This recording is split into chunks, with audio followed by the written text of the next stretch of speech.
Cara menjaga ukhuwah adalah dengan idfa billati hiya ahsan fa idzal ladzi bainaka wa bainahu adawah ka'annahu waliyun hamim. Balaslah keburukan dengan kebaikan, sehingga orang yang tadinya memusuhi kamu berubah menjadi pembela yang setia kepadamu. Ayatnya gitu. Idfa billati hiya ahsan fa idzal ladzi bainaka wa bainahu adawah ka'annahu waliyun hamim. Balaslah keburukan dengan kebaikan, sehingga orang yang tadinya memusuhi kamu tiba-tiba menjadi pembela yang setia kepadamu. Apa contohnya? Contohnya perselisihan yang terjadi antara Abdullah bin Zubair dengan Muawiyah bin Abi Sufyan. Ada dua sahabat, dua-duanya hebat, keren, cuman keturunannya beda. Abdullah bin Zubair, ayahnya adalah Zubair bin Awam. Zubair bin Awam satu dari 10 sahabat yang dijamin masuk surga. Keren ya ayahnya ya. Anak seorang laki-laki yang dijamin masuk surga. Julukan Zubair bin Awam adalah Hawari Rasul, pembela Nabi. Orang yang sangat ngebelain Nabi. Ibunya Abdullah namanya Asma bintu Abi Bakar. Berarti Abdullah cucunya Abu Bakar. Asma adalah seorang perempuan yang pernah membantu Nabi dalam hijrah dengan membelah ikat pinggangnya. Satu dipakai untuk mengikat bawaan Nabi di onta, satu lagi dipakai untuk mengikat bajunya sebagai tali pinggang. Sejak saat itu Asma diberikan julukan, jadi dia punya nama apa? Julukan lah ya. Julukan itu kalau sekarang mungkin nama akun. Maka sejak itu nama akun itu kalau bahasa Arabnya kunyah. Jadi akunyah gitu, maksa. Jadi julukannya Asma adalah Zatin Nitaqain, perempuan yang punya dua ikat pinggang. Itu pujian buat Asma. Ini adalah ayah ibunya Abdullah. Dan tahukah kita Abdullah siapa? Abdullah adalah sahabat Nabi, bayi yang pertama lahir di kota Madinah setelah Nabi hijrah. Bayi yang pertama lahir di kota Madinah setelah Nabi hijrah. Kenapa spesial? Karena orang Yahudi itu memantra-mantrai kaum muhajirin ketika mereka hijrah. Kata orang Yahudi, siapa yang berhijrah ke kota Madinah, kami kutuk, gak akan punya keturunan. Sehingga sahabat muhajirin galau. Jangan-jangan berhasil nih mantranya Yahudi. Kan Yahudi tuh banyak main sihir ya. Mereka kayak menakut-nakuti dengan mantra. Pokoknya orang-orang muhajirin gak akan ada yang punya keturunan. Maka di tahun pertama Hijriah lahirlah Abdullah yang menjadi kabar gembira bagi kaum muslimin bahwa mantra itu tidak berpengaruh kepada mereka. Dan tahukah kita Abdullah itu siapa juga? Abdullah itu anak kecil usia 7 tahun. Kalau sholat duha merpati hinggap di atas kepalanya. Saking khusyuknya sholat duha. Usia berapa? 7 tahun, kelas 1 SD.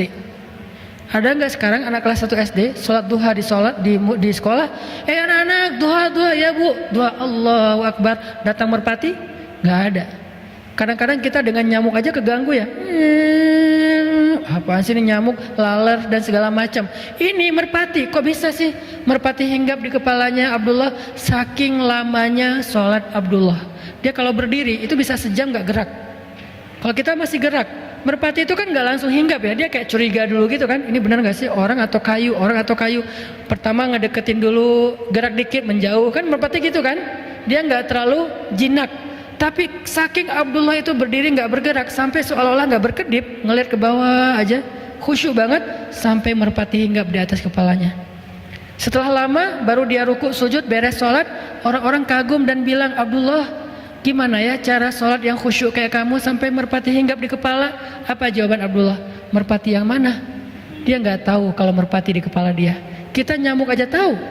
Dia merpati nggak tahu, saking khusyuknya dia sholat. Tapi orang sekelas Abdullah ternyata bisa baper juga.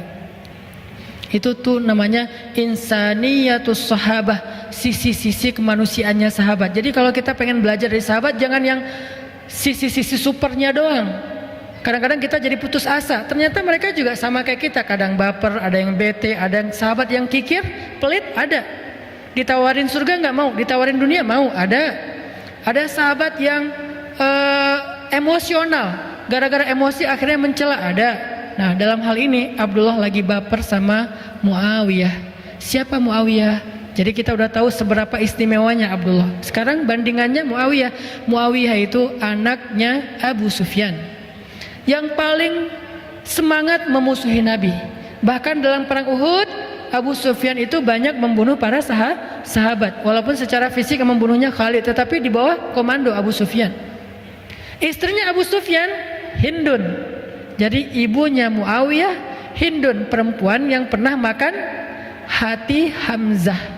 Sehingga julukan Hindun Akilatul Akbad, pemakan hati. Julukan Hindun Akilatul Akbad, pemakan jantung. Suatu hari Abdullah bete sama Muawiyah gara-gara kebun mereka berdampingan. Terus ada pohon korma di kebunnya Abdullah jatuh ke kebunnya Muawiyah dan diambil sama pekerjanya Muawiyah. Dilaporin sama pekerjanya Abdullah. Akhirnya Abdullah marah-marah. Wah, zalim banget nih.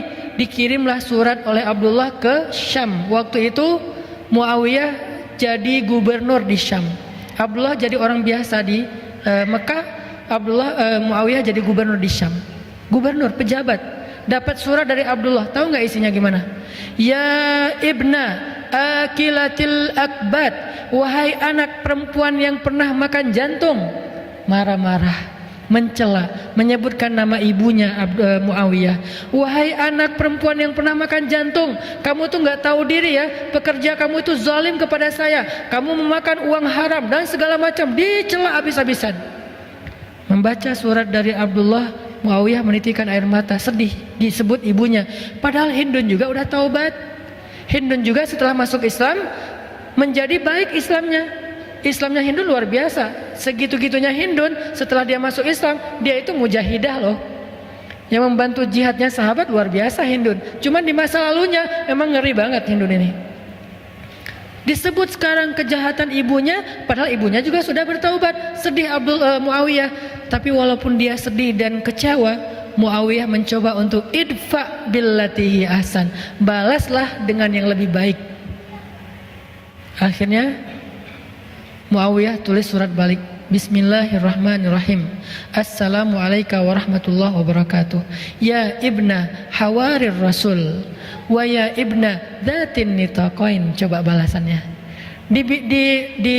Dimarahin oleh Abdullah dengan kalimat wahai anak perempuan pemakan jantung, tapi dibalas wahai anak seorang pembela Nabi, wahai anak seorang perempuan yang punya dua ikat pinggang. Dipuji orang tuanya oleh Muawiyah, sehingga dia mengatakan saya nggak tahu kejadian itu, saya akan minta penjelasan kepada pegawai saya, kalau itu benar saya akan kembalikan hakmu, maafkan saya ya, demi Allah saya nggak ada niat menyakiti kamu. Tapi di awalnya udah dipuji kedua orang tuanya. Abdullah membaca surat itu langsung beristighfar, astagfirullahaladzim saya udah dosa. Dia nangis juga karena dia ngerasa bersalah. Langsung dia ambil ontanya, dia menuju ke Syam.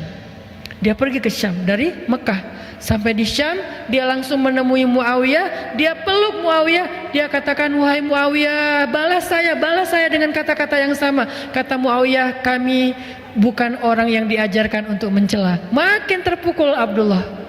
Padahal kan secara kualitasnya Abdullah ini lebih dahsyat ya, ibadahnya dahsyat, orang tuanya orang-orang hebat, kakeknya itu Abu Bakar As-Siddiq. Tapi dikatakan kayak gitu oleh Muawiyah, seolah-olah dia diajarkan sesuatu yang dia udah lakuin itu. Kami kaum yang tidak tahu cara mencela, kata Muawiyah. Kami nggak ngerti gimana cara mencela. Jadi jangan suruh kami mencela. Wahai Muawiyah, balas cela saya. Nggak ngerti gimana cara mencela. Maaf wahai Abdullah, saya nggak tahu cara mencela. Akhirnya Abdullah mengatakan, wahai Muawiyah, saya minta maaf, saya yang salah. Sebagai bentuk penyesalan saya hadiahkan seluruh kebun saya dan isinya untuk kamu. Itu janji Allah, balaslah keburukan dengan kebaikan, maka nanti orang yang memusuhi kamu justru menjadi pembela yang setia kepadamu. Itu cara jaga ukhuwah. Emang gak gampang. Ustadz, gimana caranya? Emang Ustadz pernah? Ya agak susah juga sih. Saya juga lagi belajar, semua kita belajar ya. Kadang berhasil, kadang belum. Ada kasus yang saya udah berhasil kayak gitu. Kalau sekali berhasil kayak merasa paling baik gitu. Wah, saya ternyata orangnya baik juga ya, gitu kan ya. Tapi kalau gagal, kok nggak bisa ya ngikutin sahabat. Gimana caranya biar kita bisa membalas keburukan dengan kebaikan? Ada hate speech di komen-komen kita, haters. Gimana cara kita ngebales haters itu dengan kebaikan? Kalau nggak bisa diam,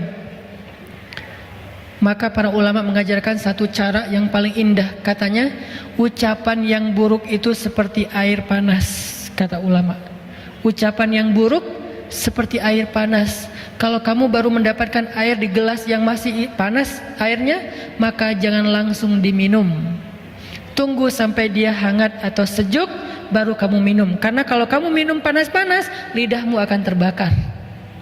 Apa maksud dari perumpamaan ini? Ucapan yang gak menyenangkan kita tuh rasanya panas kan di hati, jangan langsung dibales. Karena ketika kita membalas saat itu pasti akan jadi kebakaran. Maka diamkan dulu kata-kata itu, ucapan itu sampai rasanya udah gak panas lagi di hati kita, baru balas. Pasti beda balasannya udah. Membalas ketika lagi panas dengan membalas besok atau lusa setelah udah agak sejuk, itu pasti beda. Itu cara Muawiyah membalas suratnya Abdullah. Pas dia baca dia sedih banget, dia kecewa banget, dia marah banget, tapi dia diamin dulu. Selang beberapa hari dia udah tenang, dia baca lagi suratnya, dia tulis balasannya. Dan balasannya jauh lebih adem daripada yang pertama. Itu teknis banget yang diajarkan ulama. Makanya kalau kita lagi dapat semacam ucapan, capturean, kadang-kadang kan ada orang yang berada di dua grup ya. Kebenaran grupnya udah pecah nih. Dulu mereka satu grup, tapi kebanyakan left. Maka yang left ini pengen reuni, bikin lagi grup. Akhirnya jadilah dua grup. Tapi masih ada satu orang yang dia tuh kayaknya dengan siapa aja asik gitu. Pas bikin grup ini dia diundang juga. Adalah dia di dua grup. Nah, pas dia ada di dua grup, dia menjadi orang yang justru kadang-kadang manas-manasin. Di grup sebelah lagi ngomongin grup sana, mereka bikin grup baru ya. Ya tuh kayaknya pasti lagi ngomongin kita segala macam. Akhirnya rame nih. Chat ini di capture, di forward ke grup sebelah. Grup sebelah lagi ngomongin kalian loh. Aku tuh ngomong kayak gini, aku capture biar kalian tahu ya, karena aku sayang sama kalian gitu. Akhirnya grup sebelah rame. Nah, kalau kita dapat yang kayak gini-gini nih, capturean, forwardan, itulah pokoknya hate speech, comment haters segala macam, jangan di replay saat itu juga. Tunggu sehari, 2 hari, pas kita udah tenang, replay. Kalau mau di replay, kalau nggak mau di replay, maka kata Nabi, falyakul khairan aw liyasmut. Kalau mampu nge-replay, itu terjemahan medsos terhadap hadis ini ya. Mangkana yu'minu billahi wal yaumil akhir. Siapa yang beriman kepada Allah dan hari akhir di sosial media, hendaklah nge-replay yang baik-baik atau nggak usah di-replay sama sekali. Itu terjemahan kontekstual. Kalau omongan kayak gini dipotong, ini pasti jadi salah paham. Bener nih Ustaz, emang aneh nerjemahin hadis sesuka-sukanya. Itu namanya bukan terjemahan letterleh, tapi terjemahan kontekstual dengan konteks sosial media. Kalau kita mampu replay yang baik-baik. Orang ngomong apa, kita ngomong sebaliknya, sehingga dia jadi adem, semua jadi adem. Kalau kita nggak mampu, ya udah nggak usah dikomenin, nggak usah di replay. Kalau nggak kuat, delete aja komennya. Kalau nggak kuat lagi, blok aja orangnya. Nggak apa-apa ngeblok juga, tetapi jangan sampai memunculkan perdebatan. Kadang ada orang yang emang perlu diblok, soalnya itu akun emang sengaja buat komen-komen doang. Pas kita lihat akunnya followers sedikit, postingan 0 ya. Buat apa lagi kalau bukan untuk rame-ramein doang gitu. Ya udah blok aja. Tapi dia pasti akan bikin akun baru.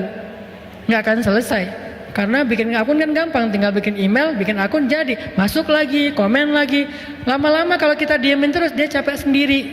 Tapi kita juga capek gitu dengan komen-komen kayak gitu ya. Makanya disitulah belajar.